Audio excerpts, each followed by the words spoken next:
Oke. Halo, selamat pagi.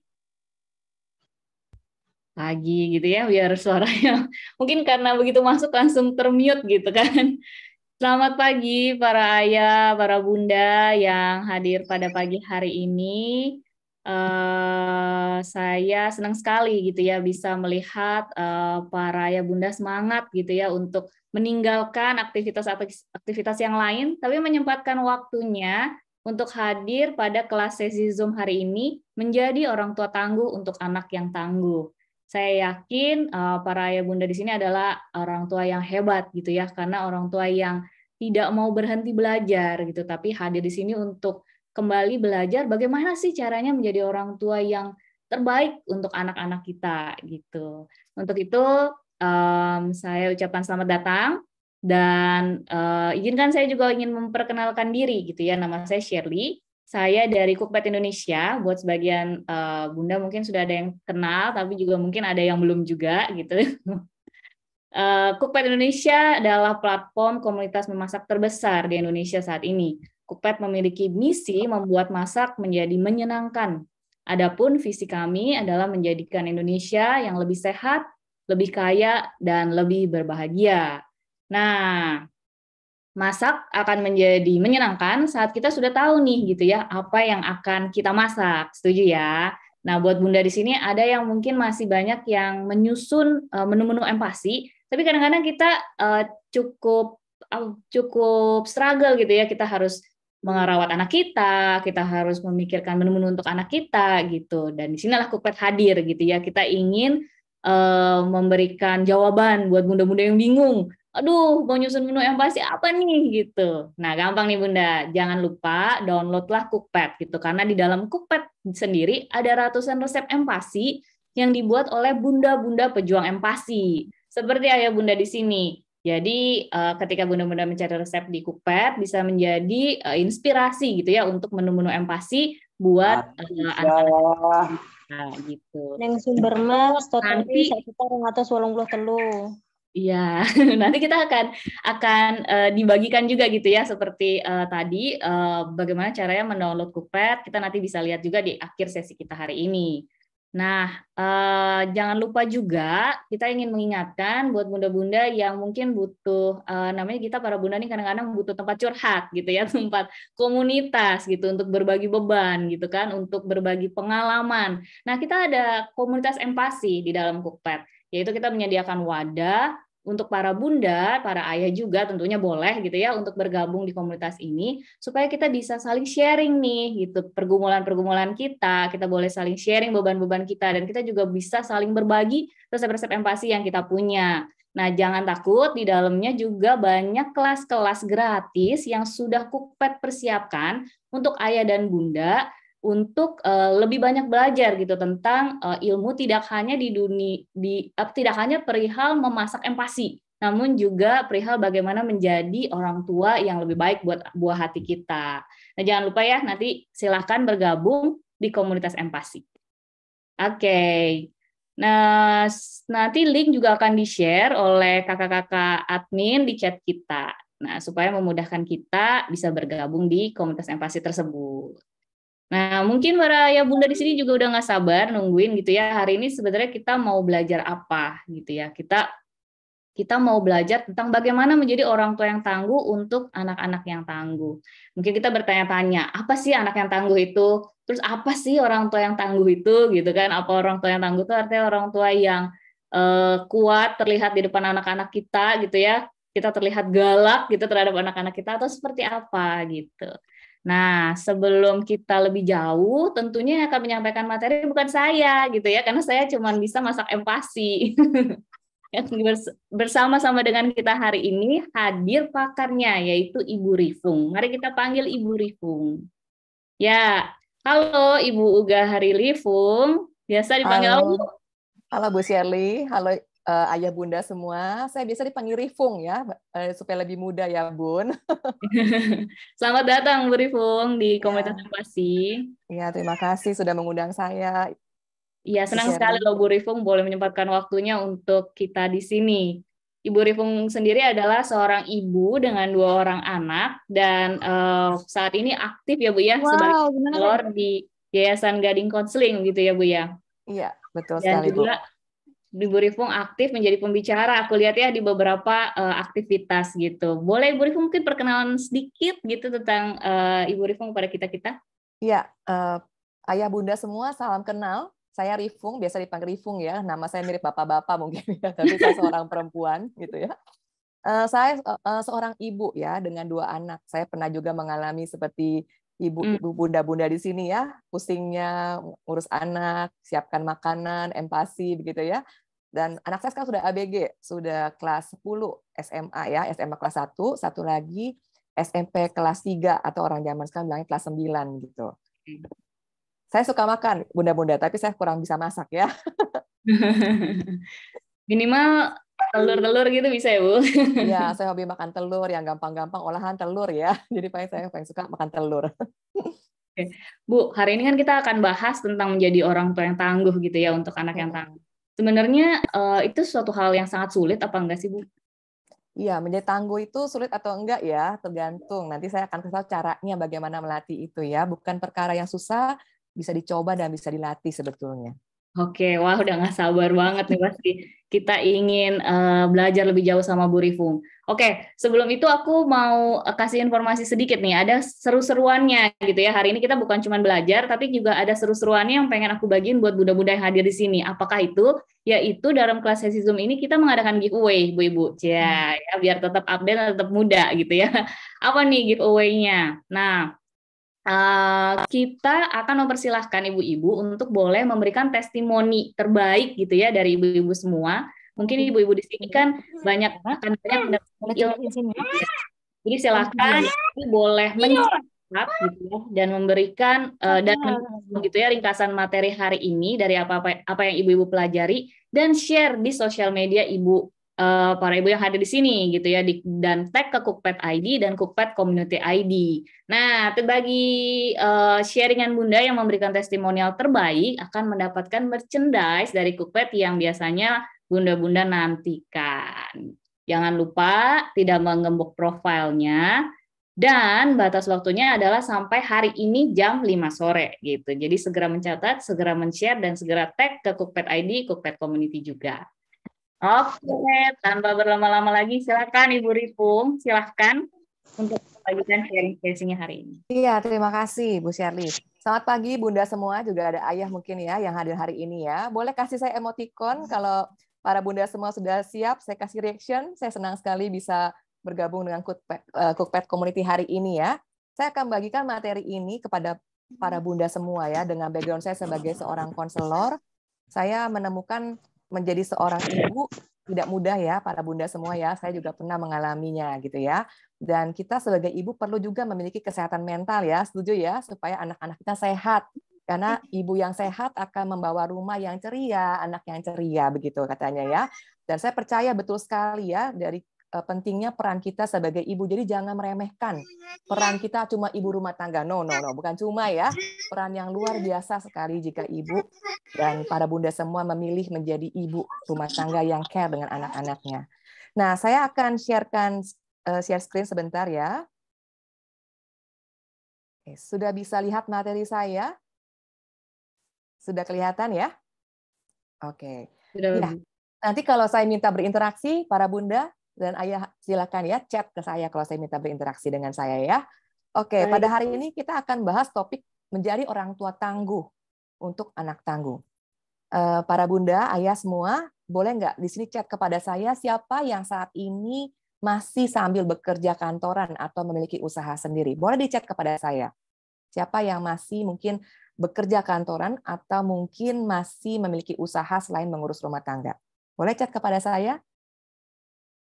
Ada yang mungkin, masih Bu Shirley ya? Ya, masih bekerja kantoran ya, jadi perannya double ya. Urus kantor, urus pekerjaan atau wirausahanya, juga menjadi ibu rumah tangga. Ini pekerjaannya lebih double 2 kali lipat ya. Nah, pertanyaan saya yang berikutnya, sekarang ini boleh nggak diketik kepada saya? Ya, jualan termasuk betul, jualan termasuk ya. Jadi yang berwirausaha atau bekerja sama ya, gitu kan bekerja. atau sebagai ibu rumah tangga saja. Oke, sekarang boleh chat kepada saya berapa usia anak Bunda semua nih di sini. Ada nggak anaknya udah baby kayak saya atau anaknya masih unyu-unyu, imut-imut gitu ya? Boleh di chat kepada saya anaknya usia berapa. Ya, sudah remaja SMA sama ya Bu ya, seperti saya juga anaknya ada SMA. Ya, ada yang masih usia sekolah ya, ada yang balita yang masih menggemes-gemes gitu ya. Wah, itu senang sekali nih. Betul sekali. Ini banyak sudah chat kepada saya usia sekolah, ada yang SMA, SD gitu ya. Ada yang anak-anaknya masih beberapa tahun masih usia balita. Ya. Ya, thank you sudah berinteraksi dengan saya. Nah, para bunda semua di sini anaknya ada nggak yang susah makan? Kendalanya ada nggak sama seperti saya nih? Susah makan anaknya ya? Ada ya? Oke, ada sama. Beruntung kita tergabung di Cookpad, jadinya yang susah masak jadi dikasih menu-menu yang macam-macam dari Cookpad ya. Nah, ini juga tantangan ibu zaman now ya. Nah, menjadi orang tua tangguh itu tidak sesimpel yang kita pikir, tapi bukan hal yang susah. Karena masalah sehari-hari pekerjaan, drama anak nggak mau makan, anak susah diatur ya, itu drama buat kita. Mungkin tantangan tersendiri buat kita. Nah, terima kasih sudah memberikan saya sharing-nya ya, para bunda semua.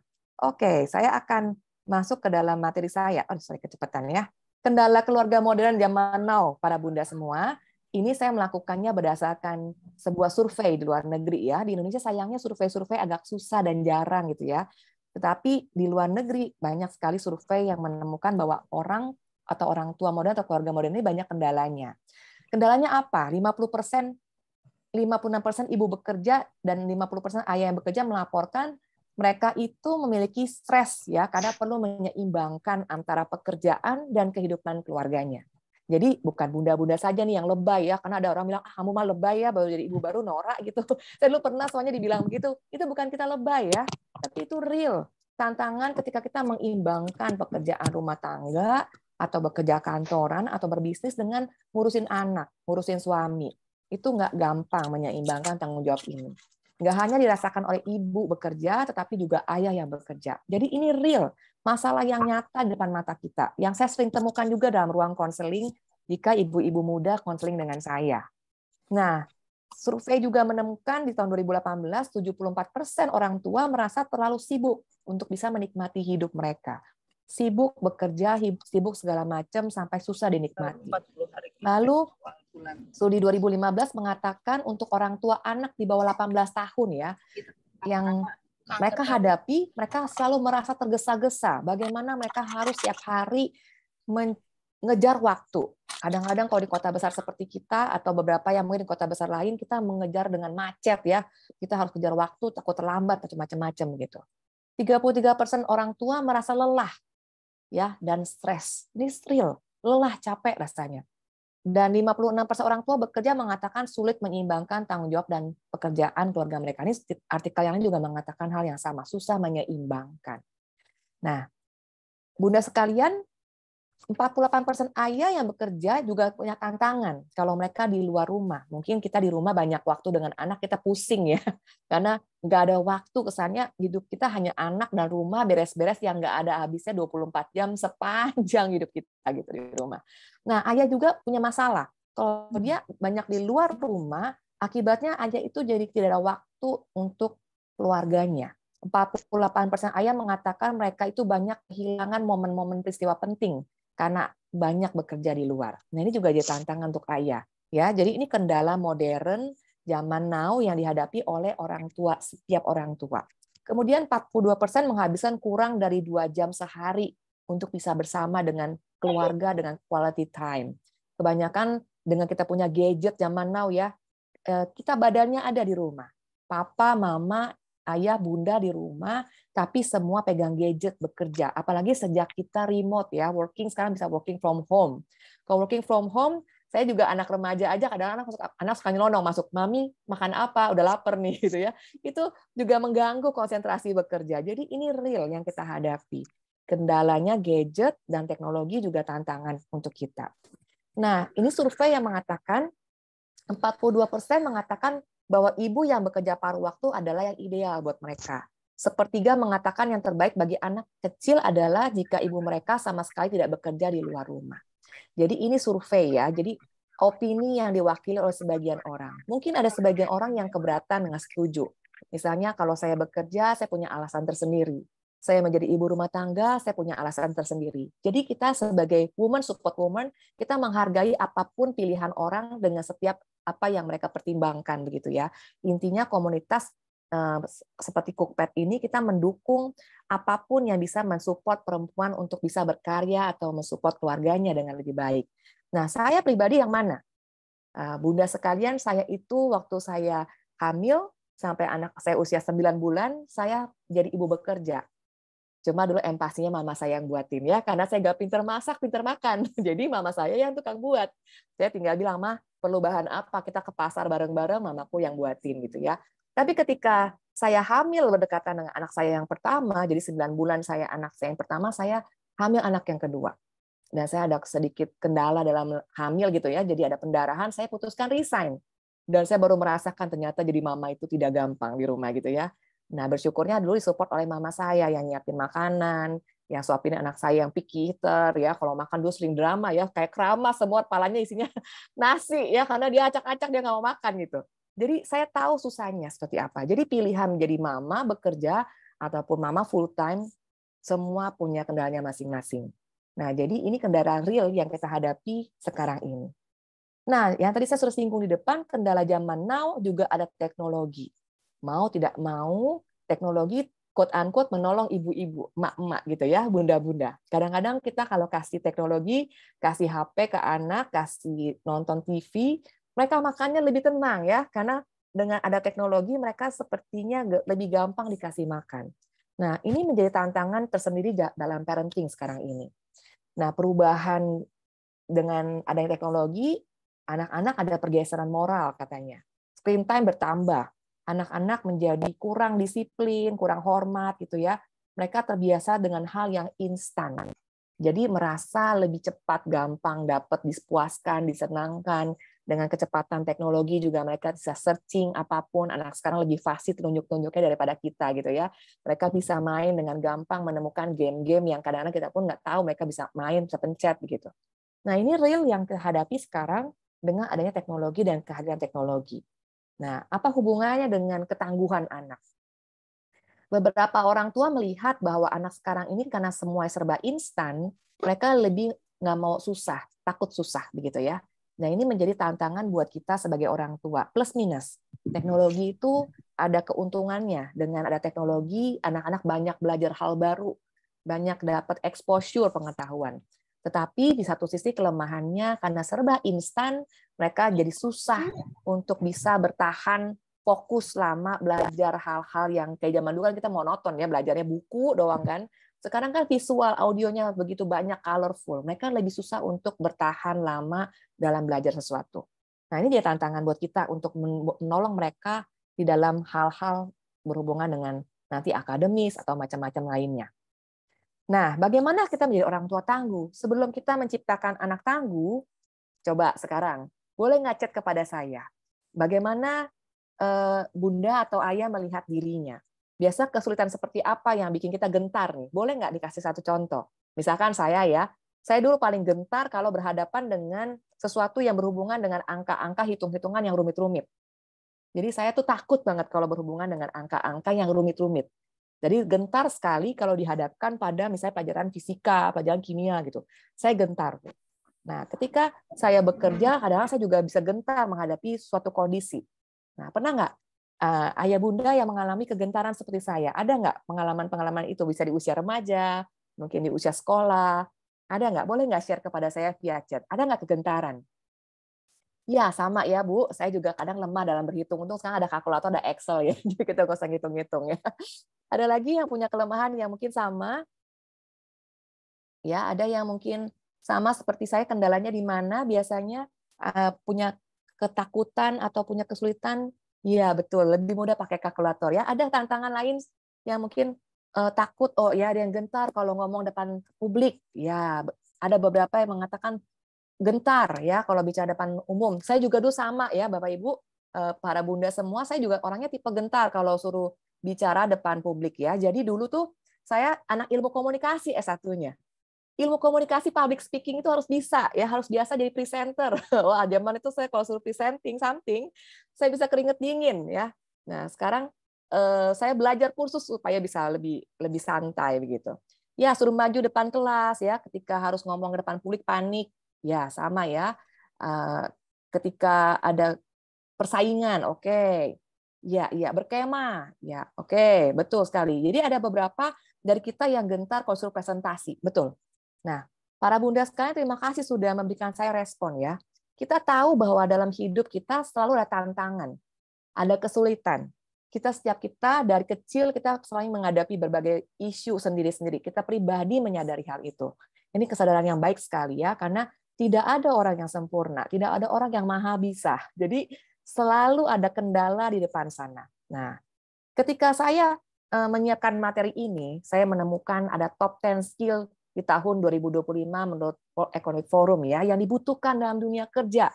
Saya percaya ini nggak hanya dalam dunia kerja saja, tapi dibutuhkan di mana-mana ya dalam kehidupan kita. Kemampuan untuk menganalisa ya, berinovasi, active learning ya, belajar memecahkan masalah-masalah kompleks, bagaimana memiliki critical thinking, menganalisa sesuatu, kreatif, original, inisiatif, kepemimpinan, bagaimana bisa menginfluence orang lain secara sosial, bagaimana kita belajar menggunakan teknologi, bagaimana monitoringnya, kontrolnya. Teknologi ini sekarang menjadi salah satu yang penting di era zaman now. Lalu yang berikutnya resilience, ketangguhan, stress tolerance ya, bagaimana kita mentoleransi stresor yang datang. Fleksibel dalam sebuah kondisi di dunia ini yang cepat sekali perubahannya. Dan bagaimana kita menggunakan akal, kita memberikan reason, alasan, atau menemukan solusi atau ide untuk suatu peristiwa. Mengapa itu penting? Karena sekarang ini zaman berkembang berubah sangat cepat. Para bunda juga mungkin berasa ya zaman ini kalau kita nggak ikutin berita, nggak update, kudet ya bisa berabe gitu ya. Jadi kita pengen tahu, kita pengen ikuti semua perkembangan. Dan kita mungkin kadang-kadang takut, cemas, bisa tidak sanggup untuk mengeksplor semua yang terjadi di luar sana. Disrupsi sangat cepat sekarang ini. Sehingga kita perlu mengeksplor, menemukan bagaimana caranya beradaptasi dalam perubahan-perubahan ini. Supaya kita banyak cara mengetahui caranya dan mengembangkan cara-cara yang adaptif. Sebab mengapa? Kalau kita tidak mengembangkan cara yang adaptif, kita akan mengembangkan cara yang maladaptif. Cara yang tidak bagus gitu ya. Ada orang yang ketika ada kesulitan datang, dia turun, malahan tidak bisa menanjak ke atas lagi. Dia down, nggak bisa naik lagi, nggak bisa berkembang lebih baik lagi. Nah, pada sesi hari ini kita akan belajar bagaimana kita belajar mengembangkan diri kita. Nah, apa yang dipakai? Namanya resilience. Resilience ini dalam sebuah definisi dari APA ya dikatakan bahwa proses kita beradaptasi dengan perubahan dalam menghadapi sebuah trauma, mungkin dalam sebuah tragedi, ancaman atau kondisi stres ya. Baik itu dalam kondisi family, dalam kondisi relasi, ada muncul masalah. Dalam interaksi manusia biasanya nggak muncul masalah ya. Bisa muncul masalah. Atau juga mungkin masalah dengan kesehatan ya. Belakang ini pandemi COVID-19 membuat banyak isu kesehatan yang menjadi concern kita. Apalagi kemarin ini ada isu tentang paracetamol ya, ada macam-macam isu yang muncul. Sehingga kita juga sebagai bunda-bunda ini penuh kekhawatiran. Apalagi kalau bunda-bunda juga bekerja ya, ada yang mungkin juga ada isu finansial ya, mungkin ada kondisi mungkin pengurangan income, mungkin ada yang kemarin ada berita ya PHK massal, kita baca takut gitu. Nah, dalam konteks resilience, kita menolong diri kita untuk bisa bouncing back apabila kita mengalami kesulitan. Bukan berarti kita mengabaikan dengan bilang, itu nggak mungkin terjadi, bukannya denial. Tapi kita menyadari masalah ini ada, real depan mata kita. Tapi bagaimana kita berusaha bertumbuh ketika ada masalah yang datang. Nah, caranya bagaimana? Resilience itu seperti otot. Ototnya, saya nggak ada ototnya, saya nggak angkat beban soalnya ya. Tapi seperti otot yang kalau kita gerakkan, kita akan lebih kuat. Seperti otot yang kalau dilatih akan bisa lama-lama terbiasa. Nah, resilience itu dari mindset. Jadi bunda-bunda sekalian coba perhatikan deh. Biasanya mindset yang membuat kita gampang merasa tertekan karena apa yang kita pikir jadinya overthinking kalau anak zaman now bilang ya. Kita jadi negative thinking, terlalu banyak dipikirkan, akhirnya jelimet sendiri. Nah, resilience ini menolong kita untuk mengembangkan otot yang baik dan pemikiran yang baik, mindset yang sehat. Resilience itu mungkin kelihatan di sebagian orang kayak kepribadiannya memang orangnya tangguh. Dia memang cewek strong ya, kepribadiannya memang kuat. Memang ada sebagian orang memiliki kepribadian ciri-ciri seperti ini.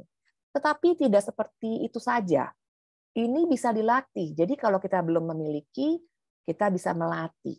Ada yang nature memang Tuhan kasih secara alami, tetapi ada yang nurture yang bisa kita latih. Perilakunya kita latih, pemikirannya kita latih, tindakannya kita latih, supaya kita belajar sesuatu yang baru dari setiap peristiwa yang ada. Nah, membangun otot ini membutuhkan ketahanan dan konsistensi waktu. Nggak bisa cuma sekali nanti dilakukan, besoknya enggak gitu ya. Di dalam psikologi, manusia itu bisa dilatih. Habit dan perilakunya bisa dilatih, akhirnya menjadi suatu kebiasaan baru yang permanen. Nah, yang paling penting jangan lupa, untuk membangun resilience perlu 4 komponen. Pertama ada connection. Nah, seperti ini nih connection. Kumpul-kumpul dalam sebuah komunitas, itu namanya connection. Kita nggak boleh lepaskan diri kita dari ngapain saya bergaul sama bunda-bunda tetangga-tetangga nanti dijulitin, digibahin. Jangan ya, bunda sekalian, kita perlu connect satu dengan yang lain, gabung dengan komunitas-komunitas yang sehat, yang bisa membangun wellness kita ya, supaya kita punya healthy thinking, ya, supaya kita belajar hal-hal baru, menemukan meaning. Yang seperti tadi ya, saya baca sharing-sharing dan nonton dari bunda-bunda yang mengatakan menemukan meaning di dalam sebuah komunitas. Itu penting sekali. Menemukan meaning mengapa kita menjadi ibu, mengapa kita menjadi istri, mengapa kita bekerja, itu perlu menemukan meaning. Sehingga kita punya ketangguhan untuk mengejar meaning itu. Jadi kita nggak langsung jebol tuh, udahlah nggak ada gunanya. Tapi kalau dengan meaning, kita berasa ada gunanya, ada manfaatnya, bisa belajar, bisa ada sharing pengalaman, sharing kesulitan dengan orang-orang lain, sama-sama belajar. Nah, untuk meningkatkan kapasitas ini, kita menggunakan 2 strategi. Saya kasih contoh yang gampang, yang bunda-bunda bisa lihat sehari-hari ya. Bunda pernah lihat ini? Namanya apa? Boleh chat? Siapa tahu namanya apa benda ini? Ini Bola basket. bola basket, betul sekali ya. Bunda-bunda, bola basket ini kalau digebuk jadi tinggi atau makin down? Dia lebih tinggi, melenting, atau turun ke bawah justru? Bola basket kalau dipukul bagaimana? Melenting. Melenting ya. Bola basket kalau dipukul dia melenting. Dia memantulkan lebih tinggi lagi. Nah, seperti itulah kita. Kita tuh kayak bola basket kalau di dribble, dipukul, dia semakin tekanannya ada, dia semakin bouncing back, semakin memantul lebih tinggi. Tekanan boleh datang, tetapi jangan sampai tekanan itu bikin kita gembos ya, para bunda ya. Tapi bagaimana tekanan ini membuat kita semakin melenting lebih tinggi. Itu prinsipnya resilience. Bagaimana tekanan ada, kita nggak hindari. Tekanan ada, kita kenali dari mana sumber tekanan itu, lalu kita kelola tekanan tersebut supaya memantulkan kita lebih tinggi lagi. Sekarang yang berikutnya adalah gambar ini. Bunda-bunda tahu nih gambar apa? Boleh chat ke saya. Bunda apa? Ini kita sering lihat sehari. Betul, karet gelang ya. Betul. Karet yang sering kita bungkus untuk nasi uduk ya. Kita karetin makanan. Nah, karet ini kalau para bunda tarik ya, saya ambil contoh ya, karet rambut saya nih. Kalau kita tarik seperti ini, karet ini bagaimana, Bunda? Bagaimana karet ini? Melar ya, lentur. Kalau kita pakai karet gelang, kalau kita tarik terus, apa yang terjadi dengan karet kita? Molor. Makin lebar. Makin lebar. Kalau udah lebar, kita biarkan, kita diamkan seperti ini, dia balik normal kan ya? Kalau kita tarik, kita diamkan, dia balik normal. Nah, seperti itulah stres. Kita dapat stresor ditarik, tetapi ketika kita bisa kelola, dia akan kembali normal. Stretch dalam batasan yang boleh, dia nggak akan putus, para bunda. Jadi diperlukan kadang-kadang tarikan atau stretch supaya kita menjadi lebih baik lagi. Kalau bunda sekalian misalnya mengikat sebuah benda, seperti saya mengikat, saya akan pilih berapa kali. Dia baru berguna ketika saya stretch. Nah, jadi kadang-kadang dibutuhkan pilihan, kesulitan, agar kita bisa berguna atau menemukan maknanya. Tetapi kalau kita tarik terlalu kencang, dia bisa putus. Sehingga penting sekali memanajemen stres yang ada. Nah, jadi itu ilustrasi yang saya bisa pakai untuk menggambarkan resilient, ketangguhan itu sangat dibutuhkan. Tetapi hati-hati jangan sampai kita tarik sampai dol, karena bisa putus gitu ya. Nah, para bunda sekalian, ini adalah prinsipnya resilience gitu ya. Nah, sekarang saya akan masuk ke materi berikutnya, bagaimana menciptakan anak yang tangguh. Anak yang tangguh itu menurut bunda itu kepribadian atau bisa dilatih? Boleh di-chat kepada saya. Tadi saya sudah jelaskan di depan. Menurut para bunda, anak tangguh itu kepribadian mereka atau bisa dilatih? Boleh chat kepada saya? Iya, bisa dilatih, betul ya. Iya, betul, bisa dilatih ya. Jadi para bunda semua di sini, baik ayah, jangan putus asa ya. Kita bisa melatih. Nah, melatihnya bagaimana? Nah, kalau tadi kan saya tanya ya, rata-rata usianya anak-anaknya bunda semua di sini berapa gitu ya? Range usia ini adalah tahap yang kita pakai untuk bisa menolong anak-anak kita berkembang sesuai dengan tahap usianya. Ya, jadi ngelatihnya sedikit-sedikit. Jangan dikebut gitu ya. Kalau dia masih kecil, dilatih sesuai dengan tahap perkembangannya. Nah, saat usia 0 sampai 5 tahun, kita melatih anak-anak disiplin. Itu adalah bagian di dalamnya kita melatih mereka untuk tangguh. Dengan disiplin, mereka belajar suatu hal yang baru, menghadapi kesulitan. Kita tolong mereka, bagaimana mereka kita beri keterampilan-keterampilan sesuai dengan umurnya. Tetapi, saat usia anak-anak kecil itu, selain memberikan keterampilan, kita juga perlu mendorong mereka dengan menciptakan lingkungan yang aman, yang mereka bisa percaya. Sehingga ketika kita hadir dalam keluarga, kita memberikan mereka rasa aman untuk belajar hal baru. Nah, para bunda di sini, hal aman itu mesti kita hadirkan supaya mereka mau mencoba sesuatu yang susah, sesuatu yang sulit. Kita memberikan mereka autonomi, memberikan mereka kebebasan, boleh coba, tapi memang dalam batasan umurnya. Batasan ini, misalnya boleh pakai baju sendiri, itu otonomi. Tapi jangan banyak dikritik ya. Jadi kalau kita banyak kritik, banyak kita ngocehin, dikit-dikit salah, itu salah tuh, kamu nggak benar pakainya gitu ya. Hati-hati. Nanti anak bisa berkembang dengan banyak rasa malu yang tidak baik. Akhirnya mereka ragu mencoba. Nah, sehingga ketika kita menggabungkan disiplin dengan memberikan mereka rasa aman, memberikan mereka otonomi, kita menyeimbangkan antara suatu tanggung jawab, tapi sesuai dengan usianya dan tidak mengabaikan tahap perkembangan emosi mereka. Nah, berikutnya dalam hal inisiatif. Ketika anak sudah berkembang lebih besar lagi, mereka usia 3 sampai 5 tahun, ada inisiatif mau coba, mau bikin sesuatu, mau eksplor sesuatu. Kita berikan mereka kesempatan lagi sesuai usia mereka. Nggak apa-apa, misalnya salah pakai, salah buat, mewarnai mereka salah warna, ya nggak apa-apa. Biarkan mereka punya inisiatif berkarya, kita izinkan. Nah, saat ini juga jangan terlalu banyak mengkritik-kritik, nanti mereka rasa bersalah mulu gitu ya, atau malu mencoba. Jangan ya. Kadang-kadang kita emak-emak itu suka perfeksionis ya. Itu kurang lurus ya, itu jangan keluar garis ya. Saya seringkali juga mendengar itu dalam saya melihat interaksi saya dengan beberapa klien saya. Mereka juga suka bilang, kadang-kadang menuntut anaknya kalau gambar sepertinya nggak boleh salah, nggak boleh bolong, nggak boleh robek gitu ya. Jadi banyak komentar itu juga membuat anak-anak akhirnya tidak nyaman. Anak-anak ini ya udah mama aja yang warnain, udah ya mama aja yang gunting, udah deh nggak mau ngapa-ngapain, nggak akan tangguh anak kita ya. Jadi semua ya udah mama aja yang kerjain. Ada yang mama ya, dia dulu saya di sekolahan ya, mamanya semua PR yang kerjain ya, keterampilan. Jadi anaknya TK keterampilannya bagus sekali, kayak mamanya gitu. Nah jangan ya, para bunda biarkan anak-anak kita berkarya, izinkan mereka bikin salah nggak apa-apa, coba, susah kita pandu ya. Nah kemudian fase berikutnya kita training di usia 6 sampai 12 tahun kalau mereka sekolah, training Bunda. Jadi kasih mereka kesempatan untuk belajar lebih naik level. Seperti karet tadi ya, di stretch. Mungkin ada kesulitan, mereka bisa nangis-nangis cari kita, izinkan mereka mengalami kesulitan itu nggak apa-apa. Tetapi di sini hatinya juga perlu kita jaga. Training itu dari hati ke hati support mereka.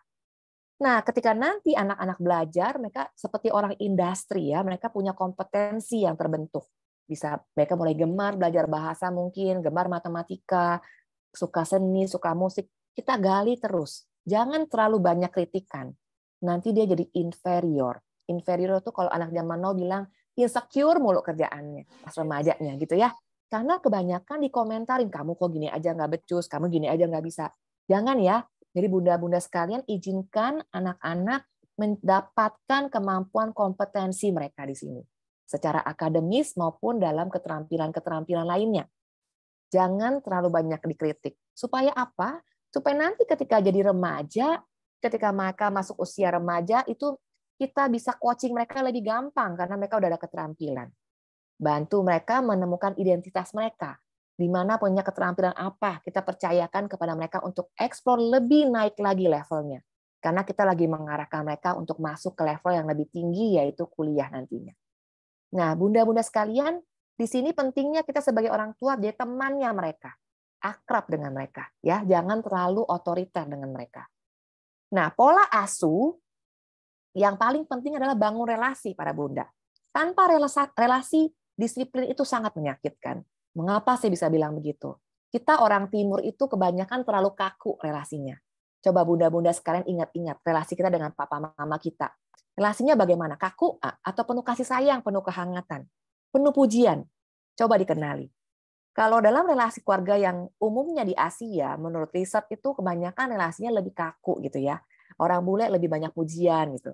Nah, akibatnya kita kadang juga jadi salah paham dengan orang tua, menganggap mereka kok sadis ya sama kita, mereka kok tega ya sama kita gitu ya.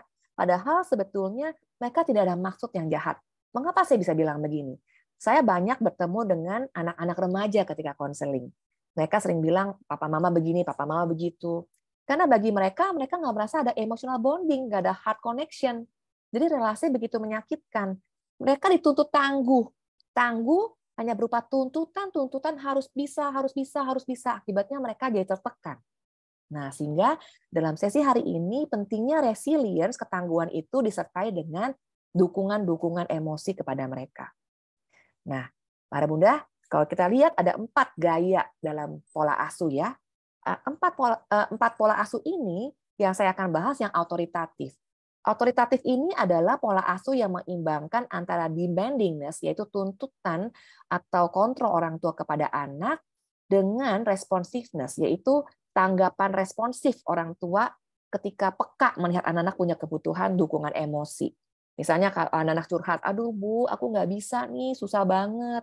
Kita akan mensupport, oh kamu ada kendala apa, Bunda bisa bantu apa. Bukan bilang, gitu aja nggak bisa, kamu payah. Bukan begitu.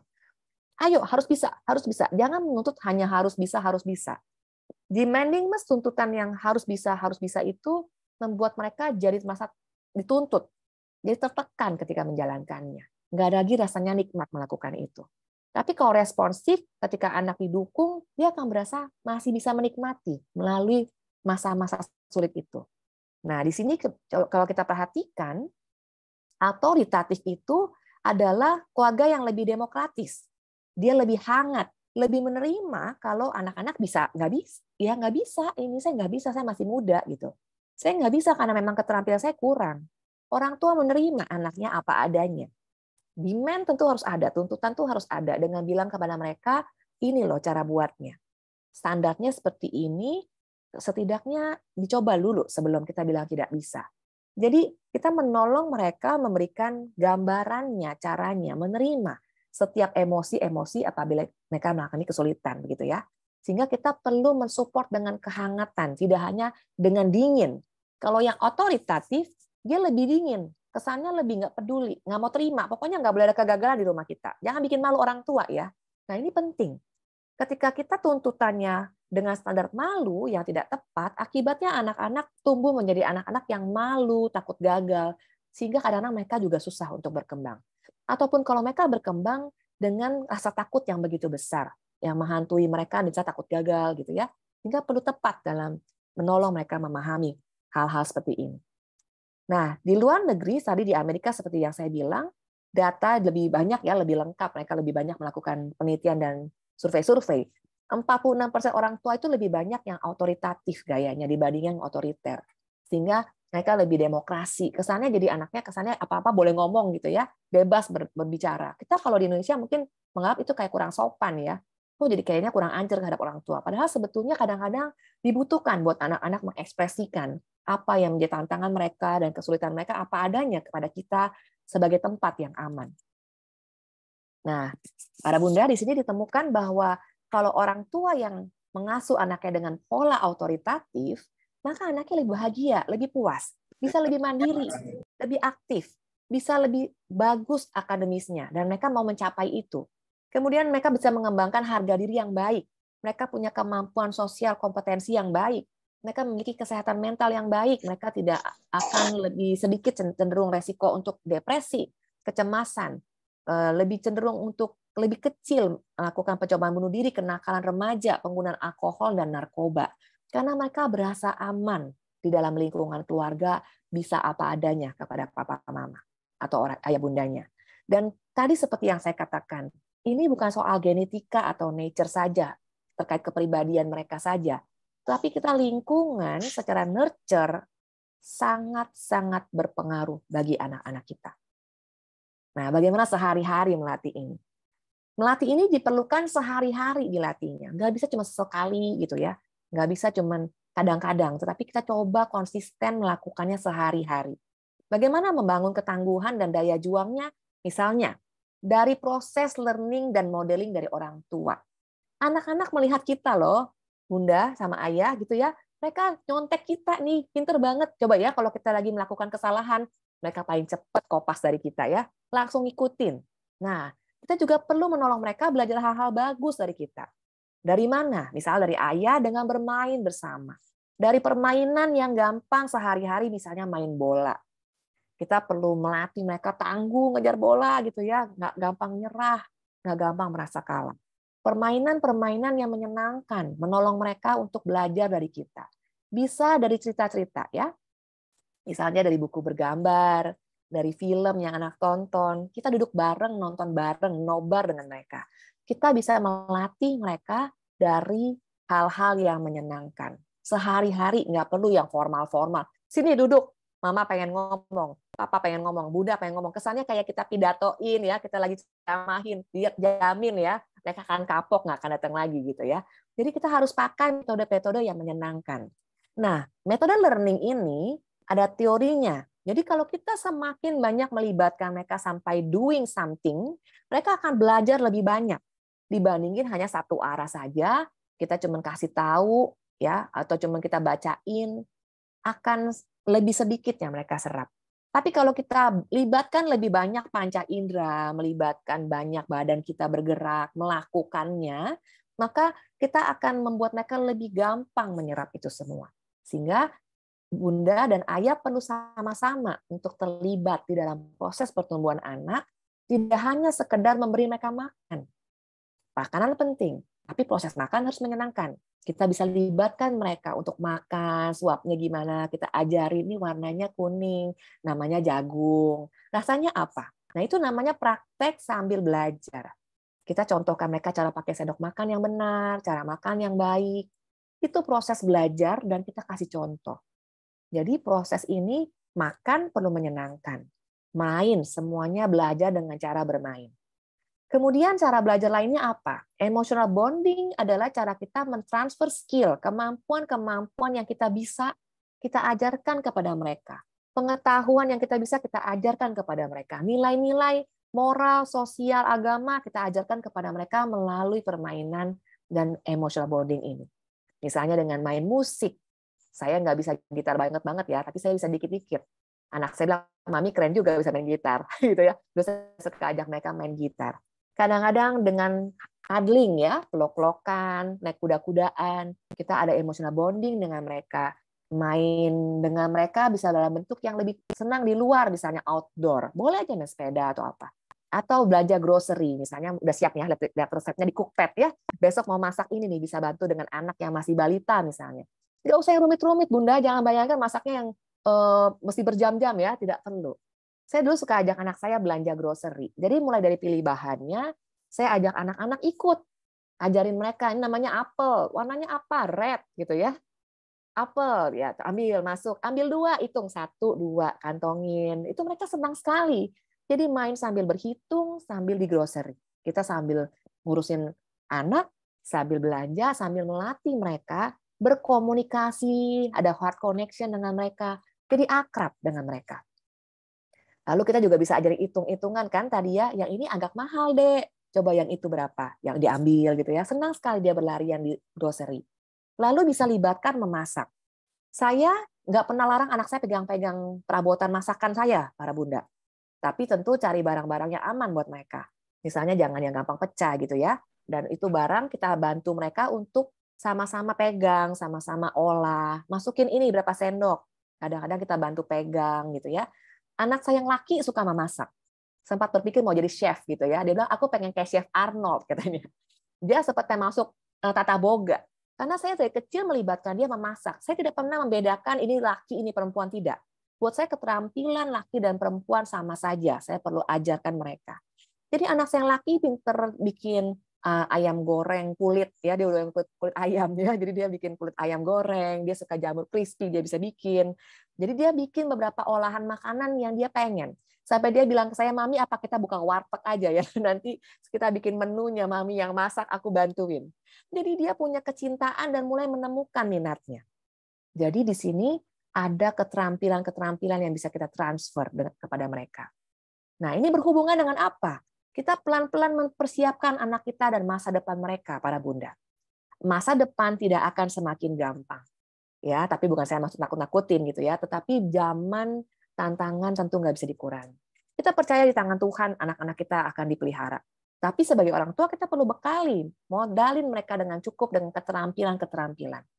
Izinkan mereka mengeksplorasi, menemukan apa yang bisa mereka cari tahu dari internet, ya dari buku, dari perpustakaan, museum. Ajak mereka lihat-lihat keluar sana. Jangan takut kotor, boleh pakaikan masker, prokes gitu ya. Jalan explore temukan. Ajak mereka belanja supaya mereka bisa merasakan serunya mengeksplorasi. Kemudian mereka bisa experience, nggak cuma baca dari buku, nggak cuma lihat dari YouTube, tapi mereka bisa merasakan hands-on, tangannya pegang, mereka bisa rasakan meracik bumbu-bumbu itu, mereka bisa cicipi, mereka boleh dekat kompor dengan pengawasan kita, mereka mungkin boleh ngeblender dengan pengawasan kita. Sampai akhirnya mereka bisa bilang, Mah, atau Pah, atau Bunda, atau Ayah, aku pengen deh mau jadi koki misalnya. Aku pengen deh jadi pilot misalnya. Aku pengen deh nanti kuliahnya kedokteran. Ketika kita mengizinkan mereka experience, mereka bisa ngomong mereka mau melakukan apa. Kalau belum sampai kuliah terlalu jauh mungkin ya, kita bisa ajak mereka workshop, kursus-kursus nih misalnya. Anak saya yang laki dan yang perempuan suka saya ajak ikut workshop, tapi memang setelah pandemi agak berkurang ya. Dulu saya suka ajak workshop misalnya ngebatik, workshop misalnya komputer, robotik, workshop misalnya stop motion video dari clay misalnya. Mereka saya izinkan execute, cobain sampai benar-benar eksekusi menjadi sebuah produk yang mereka bisa banggain.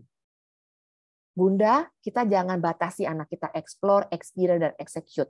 Kita melatih mereka mengalami kesulitan-kesulitan kecil dari percobaan-percobaan ini. Dan itu modalnya untuk mereka bisa punya resilience. Nah, seorang pakar yang bernama Duckworth mengatakan, ketika anak menemukan passion-nya, mereka mau berjuang untuk mengejar passion itu meskipun banyak kesulitan. Dan mereka mau kejar untuk jangka panjang.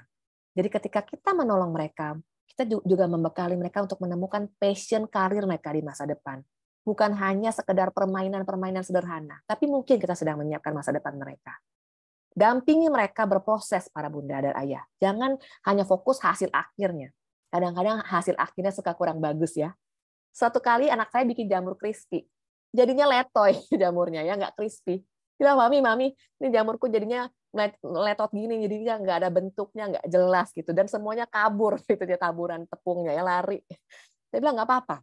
Nanti Mami ajarin lagi caranya. Tadi kamu mungkin kurang pas masukinnya, atau kurang panas, atau kurang tebal tepungnya. Sehingga ketika kamu masak, dia lari semuanya, itu lepas gitu ya. Hasil akhirnya kurang enak menurut dia. Tapi buat saya tidak apa-apa. Itu proses belajar dan pengalaman yang berharga. Sekarang ini udah lebih bisa tuh dia bikinnya. Kadang-kadang saya cuma tinggal bilang, lebih lama lagi gorengnya supaya lebih garing gitu ya. Dia mulai bisa membedakan warnanya, dia udah bisa membedakan teksturnya, dan gagal tidak apa-apa. Jangan hanya fokus kepada hasilnya, lalu kita komplain. Gak enak, tadi trauma, nggak mau bikin lagi ya, karena kita komplain.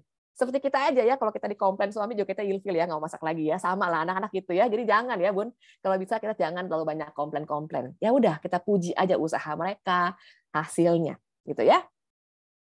Nah, orang tua penting sekali untuk mendukung anak-anaknya.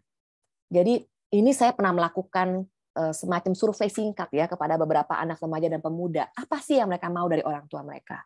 Mereka mengatakan pengennya orang tua dengarkan point of view anak-anak. Orang tua jangan cuma ngomong aja, kita juga pengen didengarkan.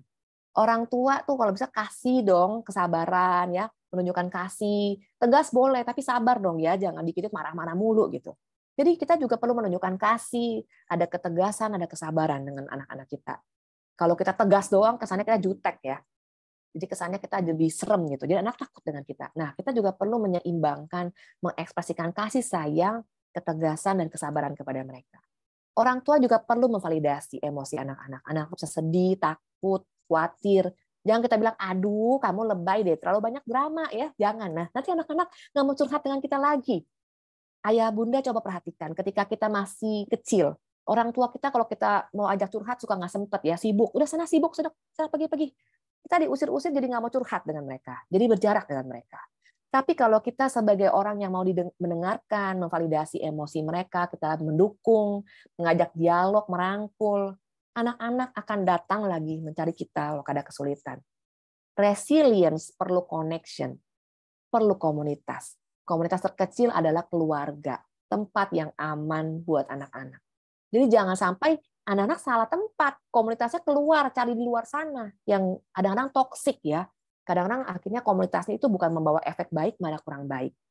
Nah, yang terakhir ini, apabila anak-anak pernah melakukan kesalahan, mereka mungkin salah pergaulan, salah pertemanan, berbuat salah, gagal dalam studi, jangan memberikan mereka hukuman yang terlalu sadis ya, para bunda. Karena hukuman-hukuman yang tidak tepat melukai hati anak-anak. Kita mesti memberikan mereka hati yang memaafkan.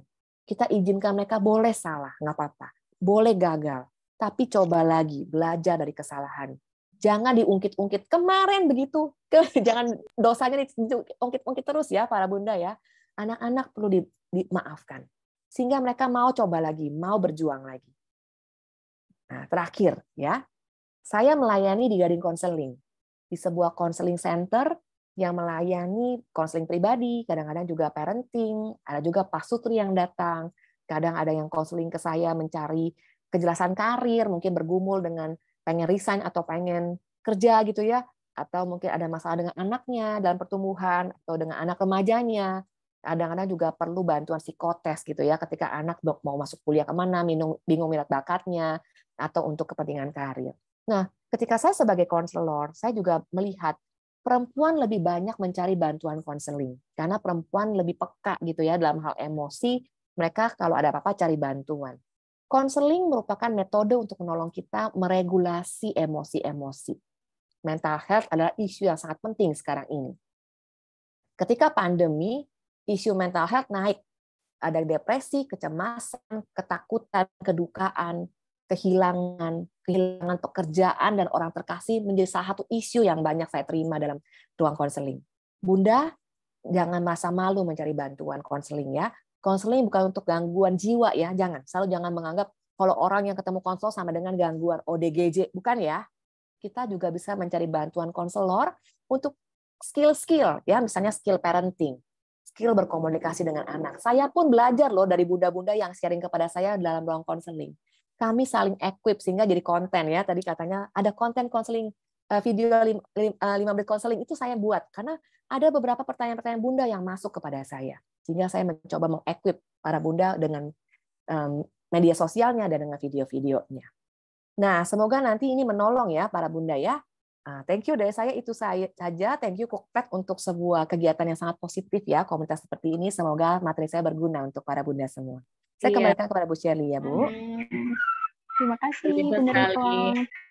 Bu Rifung, terima kasih, materinya luar biasa sekali. Cuma untuk para bunda di sini jangan kemana-mana gitu ya, karena kita masih ada sesi tanya jawab. Seperti biasa, sesi tanya jawab tuh kita seru gitu ya, bahkan sampai waktunya kehabisan gitu kan.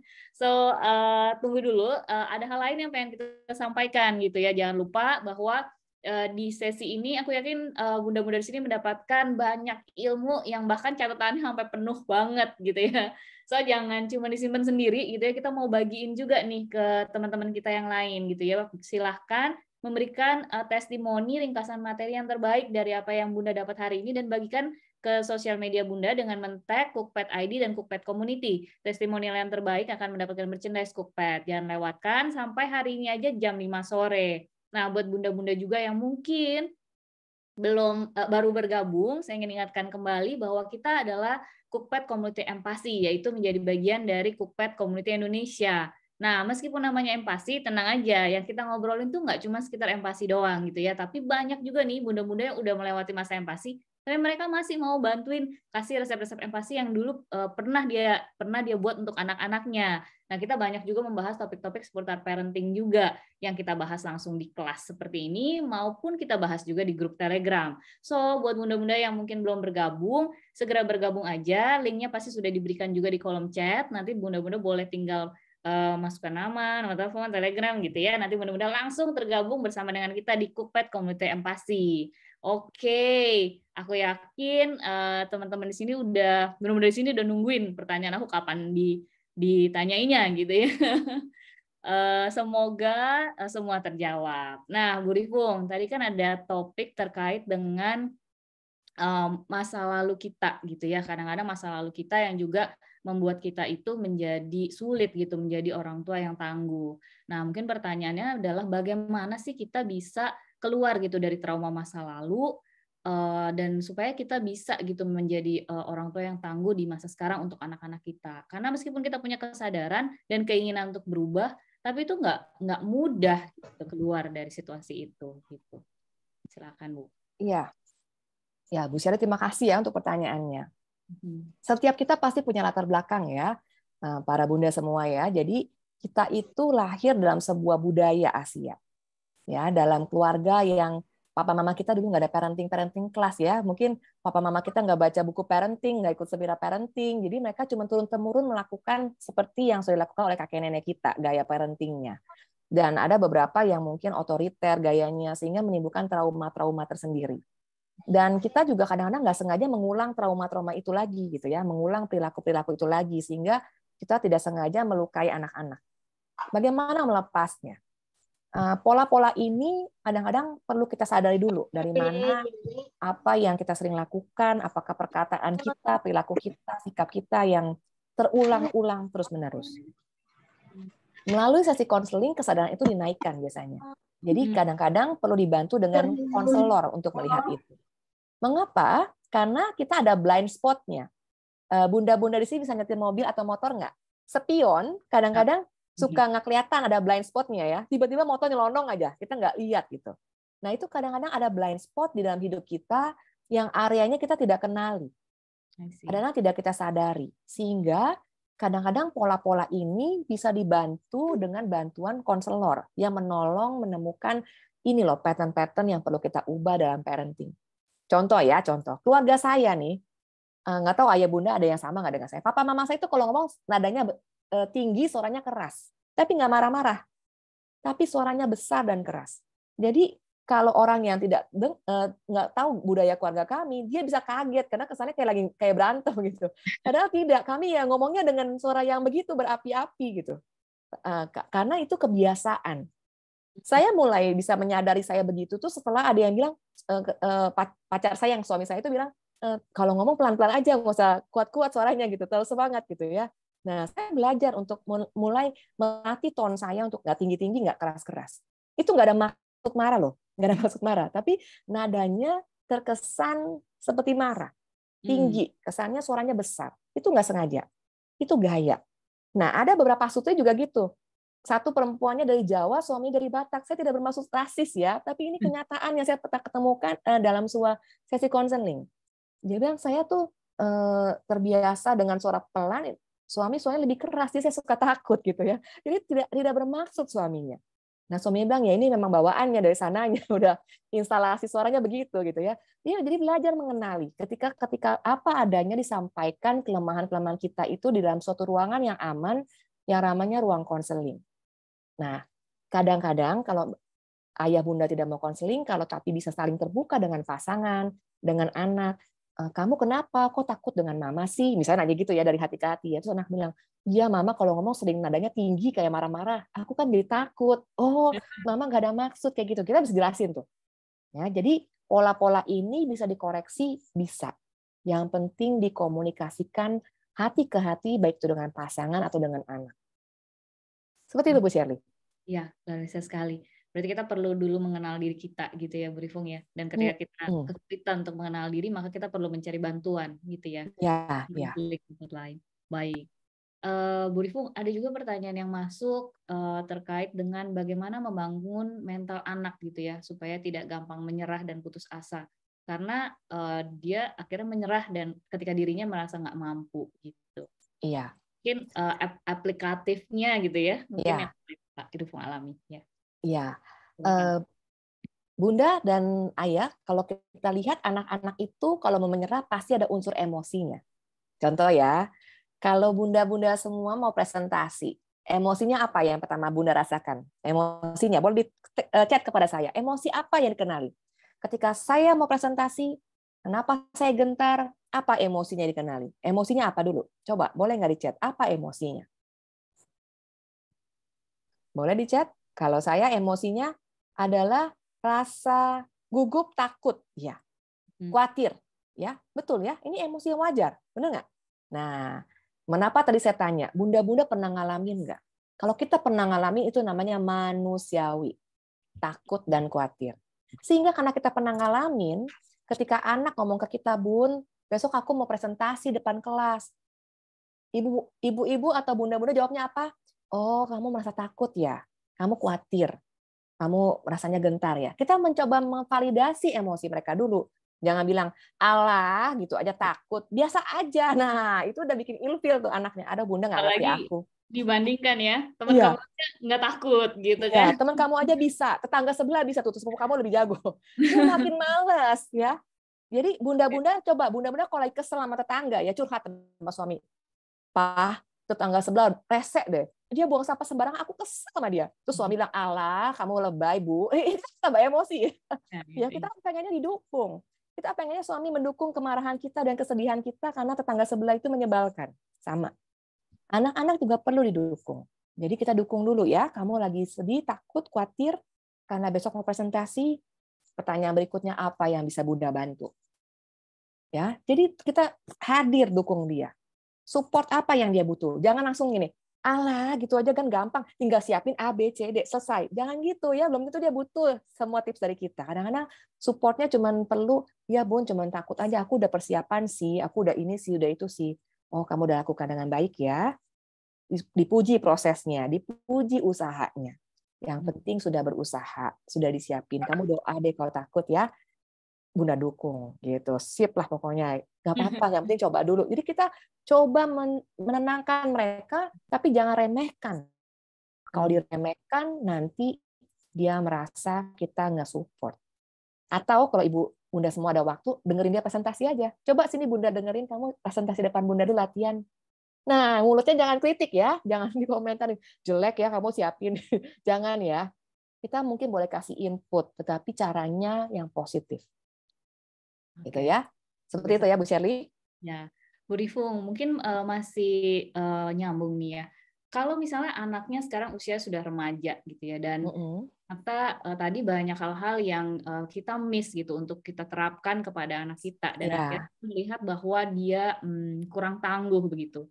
Sebaiknya apa yang kita lakukan, Ibu Rifung? Ya, betul-betul. Ini memang menjadi tantangan ya. Kalau ini saya tidak bermaksud stereotip ya, tetapi dalam dunia kerja, di sekolah, kadang-kadang orang generasi yang lebih tua seperti kita itu bisa mengenali anak-anak sekarang ini yang tadi saya bilang lebih instan sehingga terkesannya kurang memiliki daya juang gitu ya, kurang tangguh, sampai ada istilahnya generasi strawberry begitu. Karena kelihatannya nggak ada usaha begitu. Dikit-dikit resign kok anak-anak di kantoran ya. Itu ada kecenderungan seperti itu yang jadi sekarang membuat kita tuh jadi khawatir mereka punya resilience nggak sih gitu ya. Nah, kalau misalnya kita belum ada kesempatan ketika kecil melatih mereka, belum terlambat, bunda-bunda sekalian ya, kita masih ada waktu untuk menolong mereka. Yang penting saat usia remaja itu yang perlu kita kenali, anak-anak ini lagi masa-masa hormonal, gejolak-gejolak emosi, baperan kalau kata orang bilang ya. Sehingga kita perlu menjaga hati mereka tadi. Jangan sampai kita akhirnya memutuskan mendisiplin mereka dengan terlalu keras karena kita pengen bikin mereka tangguh, lalu kita berantem tiap hari dengan anak-anak remaja kita. Ya, jadi caranya harus lebih tepat, bangun relasi, berikan mereka kepercayaan, tanggung jawab, tetapi kita coba ngomonginnya dari hati ke hati supaya mereka nggak berasa kita terlalu otoriter. Oke. Ajak mereka, kan tadi namanya training dan coaching ya. Training kan di masa sebelumnya. Ajak mereka, Dek atau Kak, kalau mau lakukan ini bagaimana? Kamu ada ide apa? Kamu ada usul apa? Kamu coba dulu deh. Mami kayaknya belum bisa atau aku masih bingung. Kamu bisa ajarin nggak? Kadang-kadang saya merendah ya untuk menolong mereka untuk bisa ekspresikan. Jangan jadi orang tua yang maha tahu dan maha bisa ya. Nanti mereka akan males sama kita gitu ya. Kadang-kadang saya minta mereka untuk, kamu ada ide apa? Contohin deh, bisa nggak? Aku soalnya juga nggak gitu jago dalam ini. Kamu mungkin lebih pintar. Jadi minta mereka memberikan cara-caranya dan kita memberikan mereka inovasi-inovasi dan kreativitas mereka berkembang di situ. Wah, Ya, luar biasa libatkan sekali. mereka. Gitu ya. Oke. Nah, kalau untuk anak-anak yang mungkin masih usia balita gitu ya, dan kita sebagai orang tua punya kebiasaan mengkritik seperti yang tadi bilang.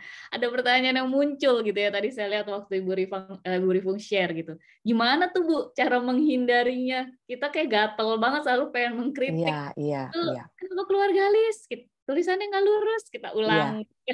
Iya, betul sekali. Boleh bagi tipsnya? Bunda, kadang-kadang kita menggunakan standar kita orang dewasa ya. Kadang-kadang kita memakai standar kita sebagai orang dewasa. Ketika anak usia balita, motorik mereka itu kadang masih motorik kasar. Yang halusnya belum bisa ya. Jadi gambarnya masih suka golas-golasnya sembarangan, bahkan bentuknya jelek gitu. Nah, saya membiasakan untuk tidak banyak komentar kepada anak-anak ketika mereka menggambar. Dengan tanya kepada mereka, bertanya aja. Ini gambar apa? Kamu sedang ini warnanya hijau ya. Jadi kita mencoba menggunakan pertanyaan-pertanyaan, ngobrol-ngobrol dengan anak supaya kita nggak jadi fokus kepada kesalahan-kesalahannya. Kalau kita melihat bentuk nggak jelas, itu apaan? Jelek banget, jangan gitu. Kan jadinya kita mengkritik. Tanya, ini apa? Gambar apa? Ini gambar bebek. Mulutnya yang mana? Parunya yang mana? Meskipun kita nggak lihat bentuknya, nggak ada bebek-bebeknya gitu ya. Akhirnya nyerah dia. Biasanya saya bertanya. Sekarang ini saya udah nggak ada mainan yang kecil-kecil gitu lagi, tapi saya main sama keponakan saya yang kecil-kecil ya. Fotonya Bu Shelly nanya itu anaknya Bu ya, itu ponakan saya ya. Ponakan saya itu juga lagi fase-fase yang balita ini, dia baru 3-4 tahun. Dan usia 3-4 tahun ini kurang lebih fase-fase lagi rese-resenya ya sebetulnya gitu, ketika apa-apa aku juga bisa gitu. Kayaknya dia pengen apa-apa bisa gitu. Tapi saya izinkan. Ini warna apa? Hijau, terus digambar. Saya gambar anggur, dia warna ini kadang bener hijau, kadang bener ungu, warnanya kadang bisa jadi merah. Itu terserah dia kan boleh explore. Bener juga anggur ada merah gitu. Dia mungkin pernah lihat. Nggak apa-apa, satu buah campur-campur warna kita izinkan. Jadi saya pun belajar untuk bertanya sambil bermain yang menyenangkan. Kalau jelek dalam mata kita, tapi jangan dicela. Tanya ini gambar apa? Gitu ya, dibantu, diarahkan. Tapi jangan kita yang kontrol ya. Hati-hati ya. Membantu dan mengkontrol dua hal yang beda. Yang berbeda ya. Nah, controlling itu adalah hal yang paling mengganggu dari seorang ibu ya. Beberapa anak remaja mengatakan mamanya controlling. Apa-apa harus dia yang kontrol. Kita biasakan jangan semuanya kita yang kontrol ya, ibu-ibu, bunda-bunda. Tahan diri ya, Bu. Iya, perlu menahan diri. Oke. Bu, ada pertanyaan juga.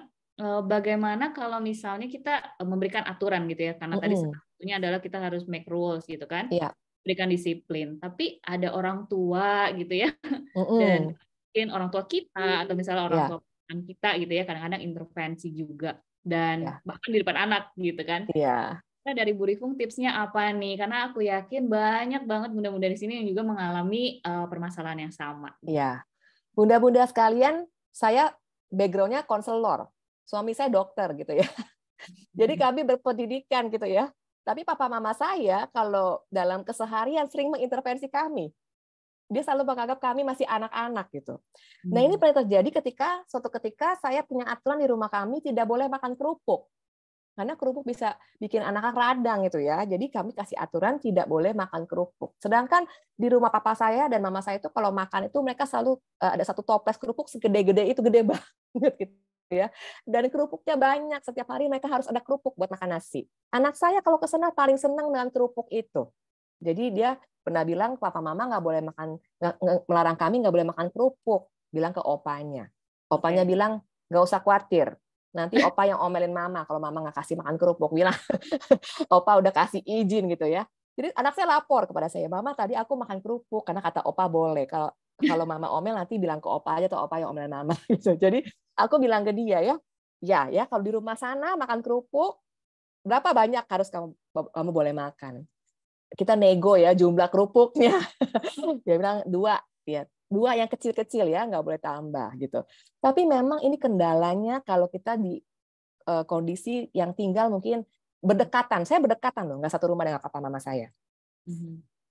Atau yang serumah. Kalau serumah lebih susah, dramanya lebih banyak ya, karena akan banyak intervensi lagi yang lebih kecil-kecil.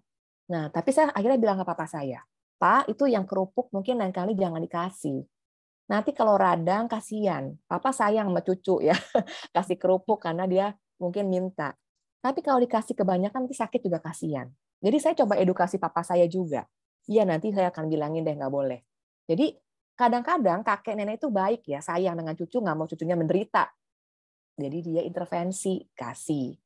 Kadang kasih uang. Ini uang buat jajan. Kadang kan udah larang ya, nggak berjajan sebentar. Kasih duit jajan. Terus dia akan ngomong ini bukan uang papa mama, ini dari popo sama kungkung, dari opa oma maksudnya. Jadi dia punya hak atas uang itu. Jadi saya mesti bilang kepada mereka, iya tapi nggak boleh. Jadi saya perlu edukasi kepada papa mama saya, lalu jangan di depan anak-anak. Kita coba pisahkan supaya bisa respect ya dengan orang tua. Kita kasih tahu terpisah, gitu.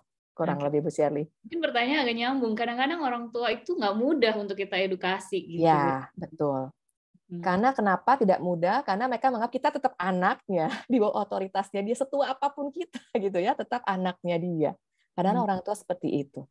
Oke, baik. Mungkin memberikan kita benar-benar harus mencari waktu yang tepat gitu ya, waktu moodnya lagi adem sambil kita ajak makan bakso dulu gitu ya. Iya, betul. Ngomong waktu anak kita nggak ada gitu ya, Bu Rifu. Betul, betul. Iya. Semangat, Bunda-bunda, pergumulan tidak menjadi pergumulan sendiri, menjadi pergumulan sebagian besar Bunda mungkin juga yang ada di sini. Terima kasih pertanyaannya. Ya, ada lagi pertanyaannya mungkin tadi terkait dengan gadget nih Bu Rifung. Gimana sih kita ngomong sama anak kita supaya mungkin dia nggak rebel, nggak sakit hati juga sama kita gitu, ketika kita memberikan batasan tentang gadget ini? Iya, Bunda tergantung anaknya usia berapa ya. Kalau dalam usia anak-anak kecil, ketika anak saya kecil itu zaman BlackBerry, smartphone udah ada ya, ada tab zaman itu juga ada, terus ada TV. Saya memberikan aturan penggunaan itu semua dalam batasan. Kalau saya di rumah banyak bukunya, jadi bunda-bunda anak-anak kita ini sekarang kurang permainan. Pertama, di rumah aja, karena kita juga pandemi, kita mungkin khawatir bahwa mereka jalan-jalan jauh gitu ya, takut pandemi. Kedua, anak sekarang ini ruang bermainnya berkurang. Nggak tahu ya, Bunda masih ngerasain nggak? Kalau saya masih ngerasain, saya itu masih main karet lompat tali itu loh, lompat tali. Saya masih main di luar dengan teman-teman saya, main bekel, main congklak gitu ya. Kita dulu banyak permainan, area permainannya juga ada. Sekarang anak sekarang terbatas. Kalau bunda-bunda nggak mau anak-anak main gadget, bunda-bunda perlu mencari alternatif gantinya. Misalnya tadi saya ada banyak buku di rumah. Buku untuk mengganti anak-anak dari main gadget ke buku. Cuma kelemahannya buku itu tidak seinteraktif gadget, jadi kadang-kadang anak-anak tidak suka. Kedua, bunda-bunda perlu memperkenalkan permainan board game. Misalnya permainan kartu, permainan congklak. Kalau anak masih kecil jangan kasih congklak ya, takut ketelan bijinya. Tapi kalau anak sudah mulai mengerti, agak SD udah bisa ajak main congklak, main kartu. Main tradisional itu menolong anak-anak untuk keluar mengurangi gadgetnya. Dia juga merasakan keseruan dengan orang tua. Anak saya kalau saya lagi ingin batasi main gadget, saya ajak main Uno, saya ajak main Monopoli, kartu Ludo, Ludo lagi kartu Ludo, maksudnya permainan Ludo. ular tangga gitu ya, permainan kartu-kartu itu saya ajak main. Saya sangat-sangat mengurangi gadget di awal-awal mereka masih kecil. Tetapi karena kemarin pandemi, anak saya mulai terekspos ya dengan teknologi lebih banyak. Ini memang PR tantangan sekarang untuk orang tua modern. Oke. Berarti memang mungkin sebagai orang tua kita nggak cuma ngelarang, tapi kita harus kasih alternatif. Alternatifnya. Alternatifnya apa gitu ya? Mungkin salah Iya. satunya bisa diajak masak bareng sama anak. Itu Betul. justru kegiatan yang Betul. sangat membangun ya Bu Rifung. Oke. Tadi ya kegiatan yang tadi saya kasih tahu kan, main musik, Iya, grocery, betul. masak, ada macam-macam. Gitu. Betul. Nah, buat ibu-ibu di sini yang mungkin mulai tadi ya yang bertanya-tanya gitu kan, kira-kira kalau aku mau stopin gadget, tapi aku mau ada kegiatan barengnya apa nih? Tenang nih ya, Mimin di sini udah siapin satu rangkuman menu-menu bisa dimasak bareng sama anak gitu ya. Silahkan di kolom chat juga sudah disediakan. Kita sediakan cookbook untuk Mimin, untuk teman-teman semua, bunda-bunda di sini boleh explore bareng sama anak-anaknya. Nah, pertanyaan lain lagi nih Bu Rifung. Ya. Luar biasa ini Bu Rifung masih menyediakan waktu untuk kita untuk menjawab kebutuhan para bunda.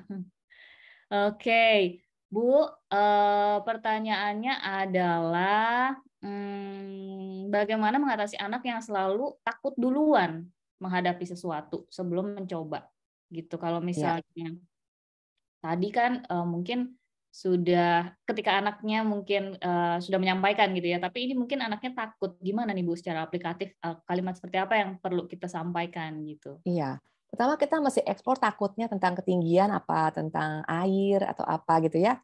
Kadang-kadang kan takut ada macam-macam. Kalau anak saya dulu ketika saya ajak eksplor sesuatu, dia takut yang misalnya kotor atau yang berhubungan dengan rumput, dia takut. Karena dia merasa itu jijik gitu. Dia bilang aku takut, aku jijik. Oke. Apa jijiknya? Itu ada item-item, ternyata tanah. Dia takut tanah. Jadi saya bilang itu tanah namanya. Ini rumput, cobain. Jadi dia waktu kecil itu anak-anak takut karena melihat benda itu belum pernah lihat misalnya.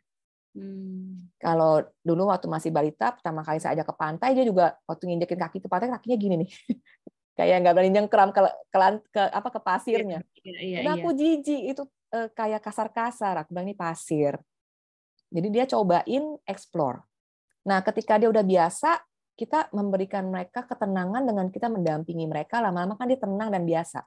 Jadi jangan dipaksa turun nggak apa-apa gitu. Dia makin takut kok kita paksa. Nah, takut ini apa? Bendanya kah? Situasinya kah? Apa? Kita tanya, kamu takut apa? Takut orang itu, takut benda ini, takut binatang itu. Jadi tanya. Ketika kita tahu situasi atau apa yang ditakuti, kita bisa memandu dia untuk melaluinya. Karena kayak tadi ya, ini tidak apa, ini pasir. Saya ambil pakai tangan, ini pasir. Dia bilang kayak bumbu Indomie ya. Dia ngomong gitu. Iya, kayak bumbu ya. Iya, kayak bumbu ya. Terus dia mulai main gitu. Nah, dia nyeker akhirnya. Karena kami juga nyeker. Kami kasih contoh. Kami juga nggak pakai sendal. Kami main. Nggak apa-apa, ini pasir. Gitu ya. Kalau udah makin besar lebih gampang lagi. Karena lebih bisa banyak kata-kata yang dipakai kan untuk ekspresiin.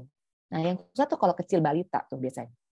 Oke. Memang pada akhirnya kita perlu memberikan waktu ya Bu ya, lebih gitu ya kan. Jangan kadang-kadang kita memang terlalu padat gitu aktivitas kita dan akhirnya kita miss gitu hal-hal bahwa kita harus benar-benar dengan sabar menemani anak-anak kita itu melewati masa-masa itu gitu ya Bu ya. Iya, betul. Pendampingan yang paling penting justru ya Bu Shirley. Pendampingan betul sekali Bu Rifung. Thank you banget.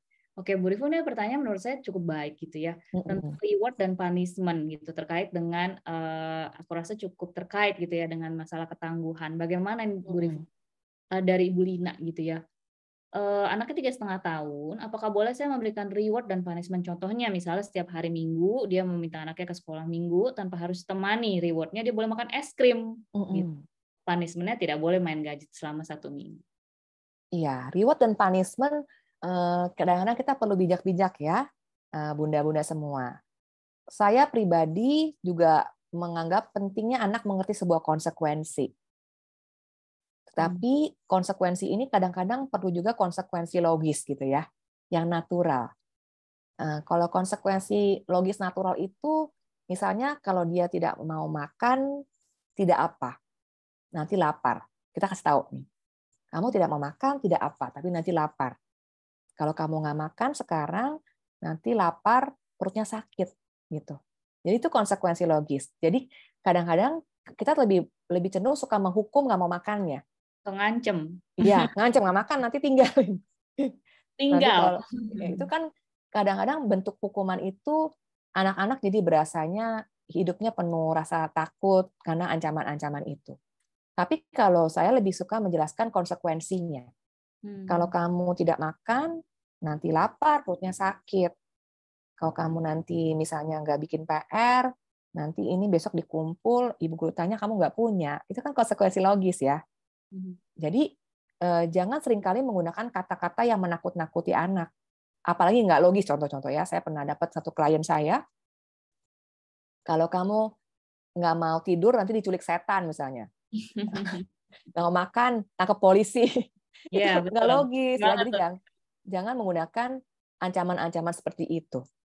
Jadi sebaiknya kita menggunakan alasan yang masuk di akal untuk menolong anak-anak juga punya reasoning yang masuk di akal nantinya gitu. Nah, Karena kita pengen jalan pintas gitu ya, Bu Rifung. iya betul. Jangan jalan pintas itu dipakai untuk mempersingkat waktu, tapi kita bikin sedikit-sedikit damage kepada anak kita secara nggak langsung ya, dalam cara dia berpikir, dalam dia bikin reason gitu ya, dalam dia ngelola emosi. Nah, punishment tidak selalu efektif. Kalau misalnya dia tidak mau melakukan sesuatu, kita tanya, kenapa hari ini kamu nggak mau pergi ke sekolah minggu misalnya? Mengapa kamu hari ini nggak mau ke sekolah, nggak mau pergi les? Mungkin dia juga kalau yang masih kecil nggak ngerti gitu ya, kita bisa pandu pertanyaan berikutnya. Di sekolah ada yang jahat sama kamu? Kamu takut sekolah ada yang jahat, misalnya gitu ya. Kenapa saya pernah ngomong gini? Karena anak saya laki pernah takut ke sekolah. Dan saya tanya kenapa kamu takut sekolah, dia nggak ngerti. Saya pandu lagi, ada yang jahat sama kamu. Ada temen aku iseng suka tendang-tendang aku. Nah, ketika dia nggak nyaman, dia nggak mau pergi. Anak kecil kan naturalnya dia akan datang ke tempat yang dia senang. Kita pun sama ya, ibu, bapak, bunda, ayah, semua juga sama. Bosnya serem siapa ya mau ketemu bos serem? Ya dong, ke kantor aku masuk kantor hari ini. Kenapa kamu masuk kantor? Biasa bos killer. Ya dong. Tapi kalau kantornya menyenangkan, kita akan datang dengan sukacita. Nah, ketika ada suatu hal, peristiwa, jangan kita langsung memberikan hukuman. Kadang-kadang kita perlu bertanya, ada apa? Kamu ada yang jahatin, kenapa kamu nggak suka di situ? Apa guru galak? Misalnya kayak gitu, tanya-tanya aja. Untuk mengenal anak kita, diskusi, ajak dia ngobrol gitu. Oke, baik.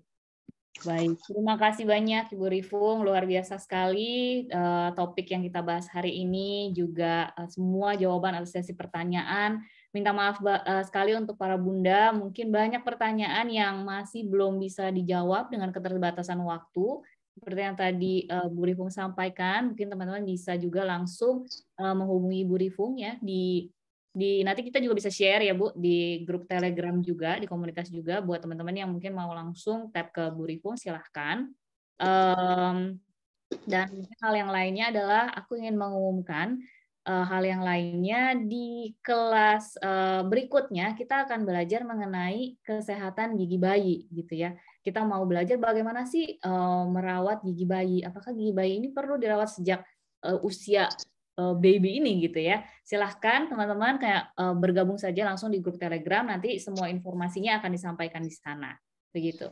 Lalu berikutnya lagi kita juga ingin mereminder kembali bahwa kita ada yang namanya posting bareng gitu ya. Kita ingin membuat para bunda di sini juga makin semangat gitu, membuat empati homemade, makin belajar juga berbagai kreasi empati supaya anak-anaknya nggak bosen makan empasinya cuma nasi telur di blender gitu kan, tapi ada hal lainnya juga gitu ya. Nah, kita mau aja kita boleh ikut postbar empati kacang-kacangan. Periode postbarnya adalah dari tanggal 12 sampai 18 dan sebagai rewardnya dari postbar tersebut kita akan ada demo empati bersama dengan Chef Astrid.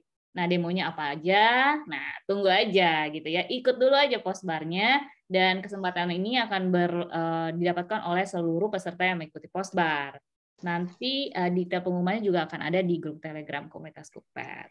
Temanya jangan lupa kacang-kacangan. Mudah bukan? Oke. Baiklah, mungkin sekian acara rangkaian kita hari ini. Terima kasih sekali lagi kepada Ibu Rifung. Terima kasih sekali lagi kepada semua para ayah bunda yang boleh hadir di tempat ini hari ini. Dan tunggulah kelas-kelas kita berikutnya. Semoga apa yang dibagikan gitu ya boleh kita serap dengan baik dan kita praktekkan, jangan lupa gitu ya, untuk buah hati kita. Kita semua. Bareng dong. Hanya Foto bareng. foto bareng. Oh iya, foto bareng. Saya selalu lupa bagian foto-foto nih ya. Boleh buka kamera. Buka kamera.